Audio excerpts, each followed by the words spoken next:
एक मीम आपने जरूर देखा होगा, arrange marriage is scary, what if your husband और वाइफ इज लाइक दिस। बस वही नोएडा की रहने वाली त्विसा के साथ हुआ था। त्विसा अपने खानदान की सबसे खूबसूरत लड़की थी। एमबीए की हुई थी, 2012 की मिस पुणे रह चुकी थी। बड़े प्यार, श्रद्धा और शौक के साथ उसके पिता ने उसकी शादी करवाई। उसकी शादी भोपाल के समर सिंह से हुई थी। दोनों की मुलाकात एक ऑनलाइन मैच मेकिंग वेबसाइट के जरिए हुई थी, यानी कि ये एक अरेंज मैरिज था। त्विसा के पिता ने लगभग 1 करोड़ रुपए खर्च किए थे अपनी बेटी के शादी में, और वो एक बड़े प्रतिष्ठित परिवार में किए थे। उसका पति समर सिंह एक क्रिमिनल लॉयर था और उसकी सास रिटायर्ड जिला जज थी। त्विसा का भाई आर्मी में था।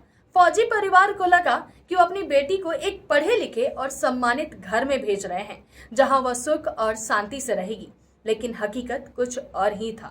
शादी के कुछ महीने बाद ही ससुराल वालों ने त्विसा पर दहेज के लिए दबाव बनाना शुरू कर दिया। उनकी मांगे लगातार बढ़ने लगी। 51 लाख रुपए कैश और फॉर्च्यूनर मांग रहे थे।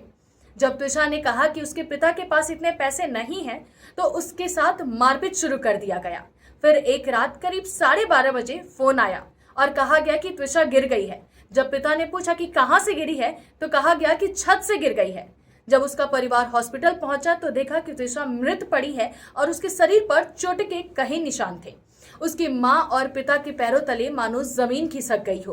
त्विसा के चाचा ने कहा कि अगर हमारी बेटी को नहीं रखना था तो उसे वापस भेज देते, उसे अपने पास रख लेते हम, लेकिन उसे मारने की क्या जरूरत थी। लेकिन तब तक बहुत देर हो चुका था।